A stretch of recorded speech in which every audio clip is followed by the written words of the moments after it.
No, let me tell y'all something. Football done got too complicated. You got coaches with tablets, players wearing sensors, referees reviewing replays for 10 minutes and still getting it wrong. Back in the day, if you dropped the ball, the whole neighborhood knew you messed up. We didn't need no slow motion replay. We had mamas in the crowd yelling, boy, you better catch that ball if you want to eat dinner tonight. Every time you step onto that field, you can feel it in the air. The tension, the chaos, the storm brewing like a whirlwind that refuses to be tamed. Football, the sport that was meant to bring people together, that was meant to unify communities and ignite a passion in the hearts of fans young and old, has become a battlefield of confusion. Coaches screaming from the sidelines like prophets warning a nation, players running in every direction with no rhyme or reason. Referees wandering like lost shepherds trying to find their flock. It's a mess, and anyone with eyes can see it. And yet, we continue to watch, we continue to cheer, and somehow we pretend that the disorder is part of the game. But let me tell you, it's not. There is a higher purpose to sport, a sacred rhythm that has been broken. And until we recognize the chaos that rules the field, football will continue to be a place of noise without direction. I look at these coaches, these men and women who are supposed to be guiding their teams like leaders guiding their people, and I see desperation. I see fear disguised as authority. They bark orders, they wave their hands, they pound on the turf, and still their players wander as if they are lost souls without vision. And the players themselves, the players, gifted athletes, strong, talented, full of potential, yet wandering in a wilderness of confusion. They run plays that make no sense. They collide with each other in ways that defy logic. They make decisions in split seconds that seem guided not by strategy, but by panic, by impulse, by a lack of clarity that shakes the very foundation of the sport. The crowd roars, but it is a hollow cheer because deep down, they know that this chaos is not part of the glory, not part of the triumph, not part of the beauty that should be the heart of football. And then there are the referees, those arbiters of justice on the field, whose very presence should bring order and fairness, yet often they are as lost as the rest. They blow their whistles at the wrong times. They miss the obvious. They falter under pressure. And suddenly, the game that should be a display of skill and strategy becomes a circus of doubt and frustration. These men and women, entrusted with responsibility, become symbols of the disorder, walking reminders that even those called to guide can stumble if they lack focus, integrity, and vision.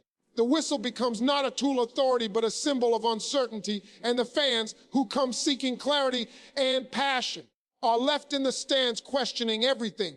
It's a spiritual thing to this chaos. There is a rhythm to life, a divine order to things that are meant to flourish. And when we ignore it, when we allow disorder to take root, everything suffers. Football at its core is a sacred dance of effort and skill, a test of discipline, of courage, of unity. Every play, every pass, every tackle is supposed to be a testament to preparation, to sacrifice, to the higher calling of teamwork.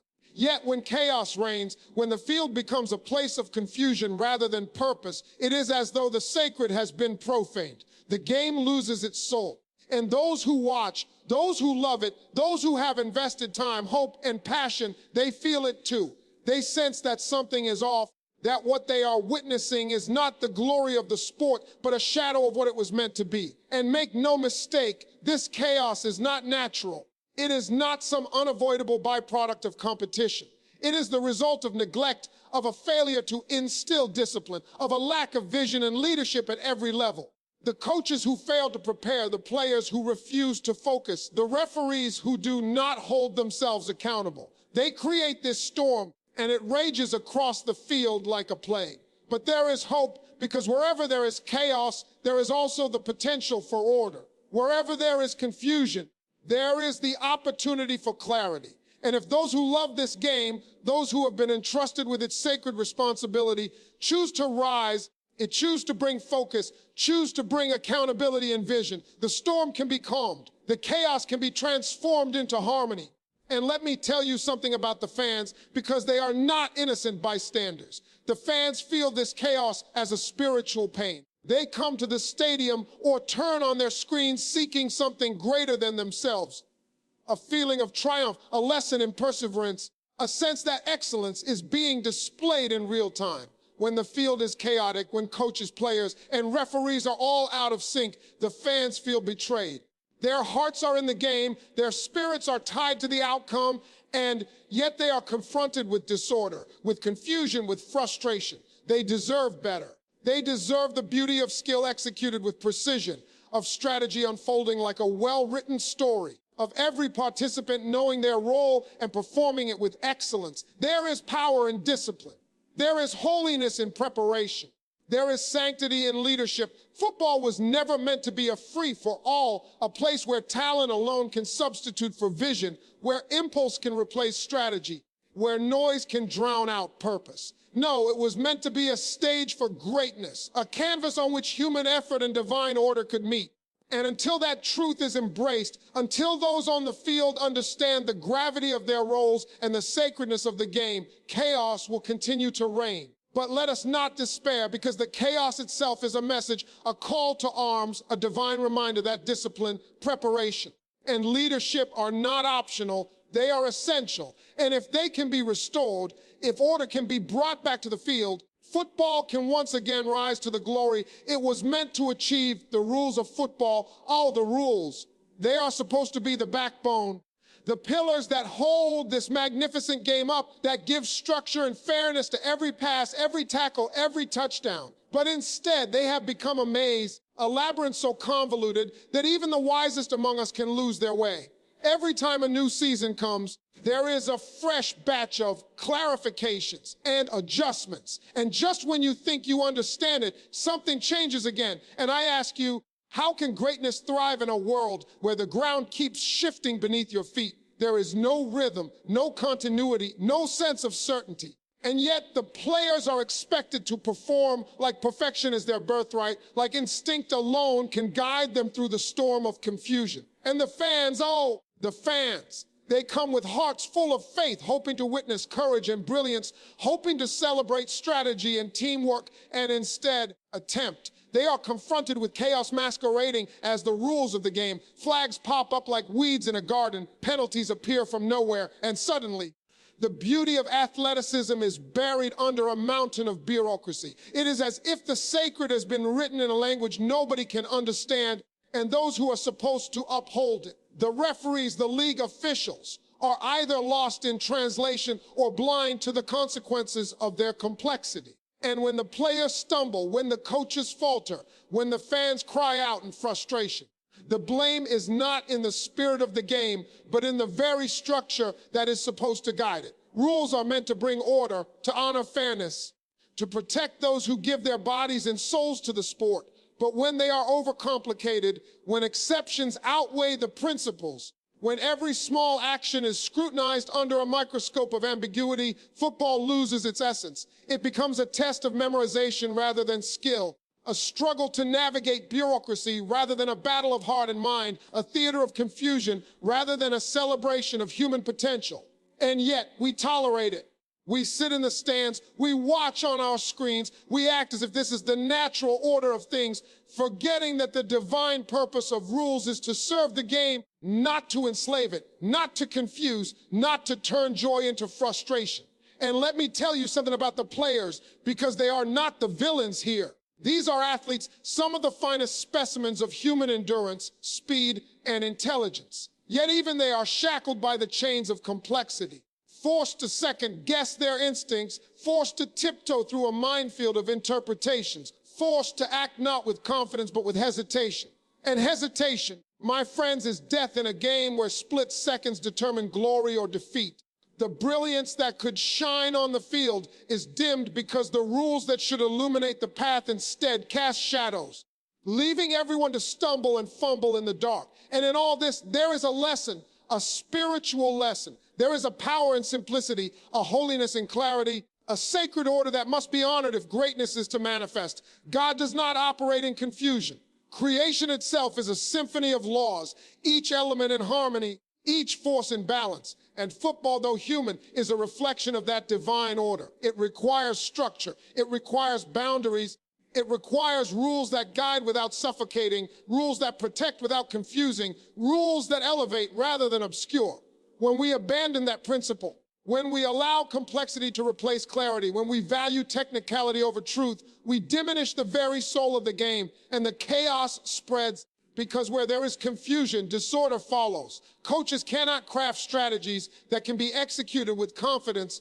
Players cannot trust their instincts. Referees cannot enforce justice with authority, and fans cannot celebrate the purity of competition with untainted joy. The ripple effect is profound, touching every corner of the sport, reminding us that even the smallest deviation from divine simplicity can have monumental consequences. Yet hope is not lost, because clarity can be restored, rules can be simplified, and the essence of football can be returned to its rightful glory. And when that happens, the field will once again become a place where greatness is not hidden behind complexity, where skill is not lost in bureaucracy, where heart and mind and body can dance together in harmony, and where the fans can once again witness the pure, unadulterated beauty of a game designed to inspire and uplift flags. Oh, the flags, those little pieces of fabric that fly through the air like angry spirits. Each one a judgment, a punishment, a reminder that something has gone wrong. But here is the truth: there are too many of them, too many interruptions, too many distractions that steal the heart and soul from the game. Every time a player takes a step, every time a coach gestures, every time a fan leans forward in anticipation, there is the sudden whistle, the sudden throw of the flag, and instantly the energy is broken. The momentum that could have carried a team to greatness is halted. The excitement that could have electrified a stadium is drained. And what should be a celebration of skill becomes a lesson in frustration. And I ask you, where's the wisdom in that? Where is the sense of justice when every play feels like a trap, every move a potential mistake, every moment overshadowed by the fear of penalty? The field becomes a battlefield not just of physical prowess, but of caution, where players are no longer free to express their full talent, no longer able to trust their instincts, no longer able to embrace the flow of the game. Instead, they are prisoners of the flag, slaves to the signal, haunted by the fear that every action could be judged, every effort could be nullified, every triumph could be stolen before it is even realized. And this fear spreads like a contagion. Coaches begin to call conservative plays, players hesitate when boldness is required, and the fans, the faithful watchers who come to witness glory, find themselves trapped in a cycle of disappointment and disillusionment. What was meant to be a spectacle of courage and skill becomes a performance of caution and restraint. And yet, the flags themselves are not the enemy. They are symbols, messengers of a principle that has been lost. They remind us that rules are necessary, that fairness is sacred, that the game must honor those who play it with integrity. But when the system is abused, when the penalties are excessive, arbitrary, or inconsistent, the very message is corrupted. Justice becomes a farce. Accountability becomes a joke, and the spirit of competition is drowned in a sea of red, yellow, and white. The sacred balance between freedom and discipline, between risk and reward, is broken, and what we are left with is not a game, but a performance of uncertainty. And I see it in the players' eyes, the weight of expectation, the burden of fear, the knowledge that one misstep could erase hours of effort. One moment of brilliance could be nullified in an instant. Their movements become calculated, their passion tempered, their instincts dulled. And the beauty of athletic expression, the poetry of speed and strength and strategy is lost. Fans cry out for excitement, for passion, for moments that stir the soul, and yet they are confronted with stoppages, with confusion, with a sense that the rules themselves are standing in the way of joy. But this is not merely a technical problem, it is a spiritual problem. There is a higher order, a divine principle that governs not only the game, but the hearts of those who play it. Freedom must exist alongside discipline. Courage must coexist with accountability. Risk must be balanced with wisdom. When the balance is broken, when punishment overshadows play, when fear replaces instinct, the game suffers, and all who love it suffer along with it. The flags in excess become not guides but chains, not symbols of justice, but instruments of frustration. And they transform a field of potential into a stage of limitation. And yet, redemption is possible. The chaos can be tamed. The rules can be applied with clarity, with consistency, with wisdom, allowing players to perform with confidence and courage. The flags can once again serve their true purpose: to guide, to protect, to honor, without extinguishing the flame of passion, without crushing the spirit of the game, without turning what should be a theater of excellence into a prison of fear. The field can be restored to its sacred function, where skill and heart and mind meet in harmony, where every play carries meaning, where every triumph is earned and celebrated, and where the fans, the witnesses of greatness, can once again rise to their feet and cheer with pure, unadulterated joy. Accountability. Oh, accountability. The very word seems simple, yet it is so profoundly missing from the game today. Every player, every coach, every official carries a responsibility, a sacred duty to honor the game, to uphold its integrity, to respect its rules, and yet time and time again, we see a world where actions go unchecked, where mistakes are excused, where mediocrity is tolerated as if it were greatness. The player who disregards a play, the coach who fails to prepare, the referee who misses an obvious call, they all send a message that excellence is optional, that effort can be half-hearted, that the consequences of failure are insignificant, and the impact is felt not just on the field, but in the hearts of those who love the game, in the communities that thrive on its lessons, in the very soul of football itself. When accountability is absent, chaos takes root like a weed in fertile soil. Players no longer feel the weight of responsibility, and their talent, though immense, is squandered. Coaches lose the authority to lead because leadership without consequence is hollow. It is a title, not a calling. Officials who are entrusted with fairness and justice become inconsistent, allowing the rules to bend under the pressure of circumstance rather than standing firm as a pillar of truth. And the fans, those faithful witnesses, watch in dismay as their hopes are dashed, as games are decided not by skill or strategy, but by oversight, negligence, or error. The sacred covenant of competition, the promise that the best shall prevail through discipline and effort, is broken. It is not merely about winning or losing. It is about integrity. It is about honor. It is about respect for the craft, for the team, for the audience, and for the game itself. Every player who shirks responsibility diminishes the collective strength of the team. Every coach who fails to enforce discipline erodes the foundation upon which strategy is built. Every referee who wavers under pressure undermines the very principle of justice. And the ripple effect is devastating. What could have been a display of brilliance becomes a lesson in frustration. What should have been a story of triumph becomes a narrative of disappointment. The sacred rhythm of football, the dance of preparation, execution, and reward is replaced by uncertainty and doubt.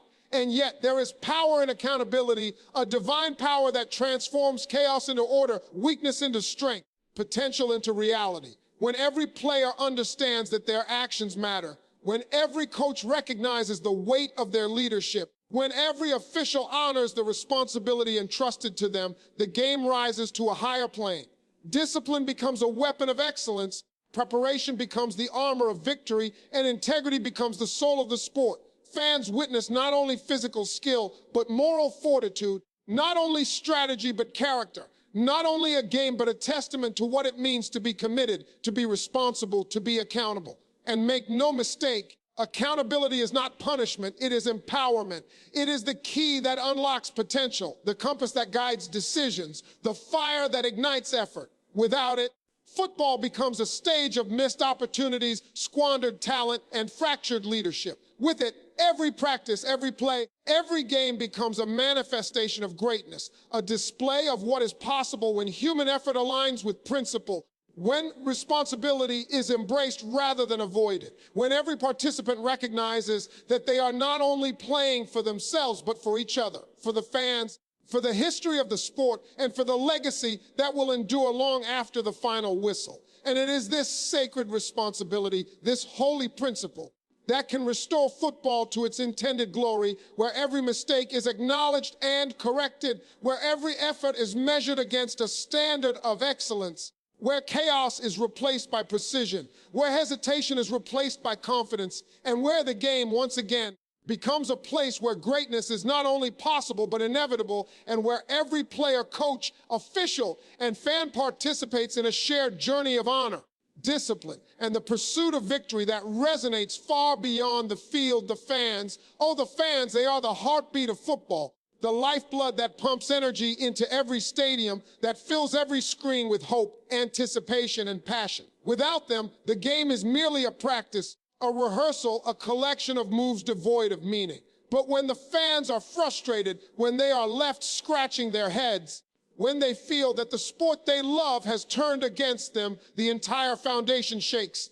These are people who have invested their time, their energy, their emotions into a game that is supposed to lift them up, that is supposed to inspire, that is supposed to teach lessons of perseverance, courage, and unity. And yet, too often they are confronted with chaos, with poor leadership, with rules that confuse rather than clarify, with penalties that disrupt rather than correct, with moments of brilliance squandered because the system fails to honor them. Every fan comes with faith, like a believer entering a sacred space, hoping to witness something greater than themselves. They bring their children, their families, their communities, carrying traditions that span generations, hoping to see heroes emerge, to see glory achieved, to see justice executed on the field. And when the players stumble, when the coaches falter, when the referees fail, the fans feel it in their souls. They feel the disappointment, the betrayal, the emptiness of watching something that should elevate them instead leave them in disillusionment. And it is not just about entertainment. It is about the sacred covenant between the game and those who love it. Every cheer, every gasp, every tear of joy or frustration is a testament to the human spirit invested in this spectacle. And when the game fails them, it is not merely a loss of points or trophies. It is a spiritual wound, a fracture in the connection between passion and purpose.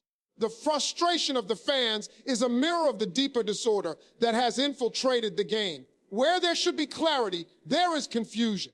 Where there should be discipline, there is carelessness. Where there should be accountability, there is neglect. And the fans, ever faithful, bear the burden of watching potential wasted, of witnessing skill undermined, of feeling that the very essence of what makes football sacred is slipping through their fingers. Their voices rise in stadiums, across airwaves, through social media, pleading silently for the restoration of order, for the return of the game to its rightful glory, for the recognition that their love for football is not passive but sacred, deserving of respect, attention, and honor. And here lies the power of the fan.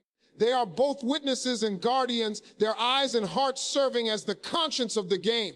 Every cheer, every sigh, every chant, every clap carries weight, reminding players, coaches, and officials that they are accountable not just to themselves, but to a community that believes in the sanctity of the sport. And when the fans' faith is tested, when their hope is strained, the game itself suffers, because a sport that does not inspire its followers is a sport that has lost its soul. Football is meant to be a shared experience, a sacred ritual of courage and discipline. And when that connection between the field and the stands is broken, the spirit of the game falters. Yet there is hope, because fans are not powerless. Their voices, their passion, their expectations can guide, can influence, can remind every participant of the higher purpose of the game. When fans demand excellence, when they expect accountability, when they refuse to settle for chaos and confusion, they hold up a mirror to the players, coaches, and referees, showing them the reflection of what is right, what is possible, what is sacred. They are a living testament to the truth that football is not merely a game of physicality and strategy, but a covenant of respect, integrity, and shared human experience. And when the fans are honored, when their faith is rewarded, when their expectations are met with excellence, the game rises, the spirit soars, the joy returns, and football becomes not just a sport, but a celebration of courage, unity, and the pursuit of greatness that touches every heart in every stadium, every home, every soul that has ever believed in its magic. There is a solution, a path forward, a way to restore the soul of football, and it lies in simplicity, clarity, and purpose. Too long have we watched chaos reign. Too long have players, coaches, referees, and fans suffered under confusion. Too long has the beauty of the game been buried beneath noise, bureaucracy, and fear. The fixes are not complicated. They are not hidden in secret playbooks. They are not dependent on talent alone. They are principles that have guided every great endeavor in human history.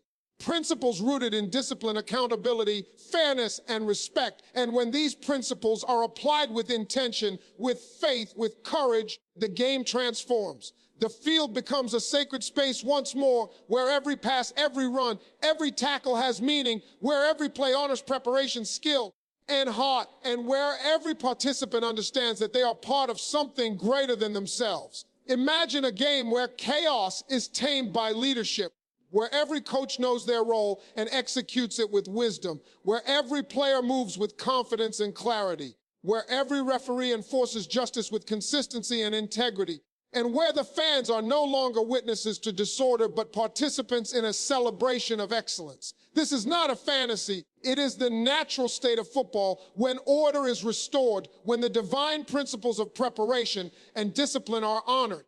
And the energy on the field would be electric, not because of noise or confusion, but because of precision, because of skill aligned with purpose, because of human potential unleashed under the guidance of structure and clarity. Every touchdown, every interception, every brilliant play would carry not just points, but meaning a testimony to what is possible when chaos is replaced by intentionality. And let us not forget the spiritual dimension of this transformation. The field is a reflection of life itself, a stage where lessons of courage, integrity, teamwork, and accountability are not just displayed, but embodied. When the game operates with clarity and fairness, it teaches not only those on the field, but those who watch, those who cheer, those who invest their hearts and souls in it. It becomes a living sermon, a divine example of what happens when human effort is aligned with principle, when skill is guided by wisdom, when passion is tempered by discipline. And in this alignment, the joy of the sport is magnified, the spirit of competition is sanctified, and the sacred covenant between the game and its followers is restored. The beauty of these fixes is that they are within reach. They require courage to implement, wisdom to apply, and faith in the transformative power of order. Coaches must step into their calling with conviction, understanding that leadership is sacred and that their guidance shapes not only plays but character. Players must embrace responsibility, knowing that their talent alone is insufficient without discipline, focus, and heart. Referees must uphold justice with unwavering consistency, becoming the moral compass of every game. And fans who bring energy, expectation, and love must demand excellence and recognize the power of their witness in shaping the culture of the sport. Together, this alignment of purpose creates a force so powerful that chaos cannot survive, confusion cannot persist, and the true glory of football emerges in all its brilliance. And in this restored game, the impact reaches far beyond the field. Communities are uplifted, young athletes are inspired, and the very culture of football becomes a testament to what happens when order, clarity, and purpose prevail. It is a reminder that greatness is not accidental. That success is not random. That joy is not given but earned through alignment with principle. Every practice becomes a lesson in preparation. Every game a test of discipline. Every triumph a celebration of collective effort guided by vision. And the fans who have endured disappointment, who have felt the pain of chaos, who have longed for clarity and excellence, are finally rewarded with the experience they deserve, a sport that elevates, inspires, and connects, a game that fulfills its sacred purpose, a testament to what can happen when the human spirit, guided by principle, is allowed to flourish without obstruction,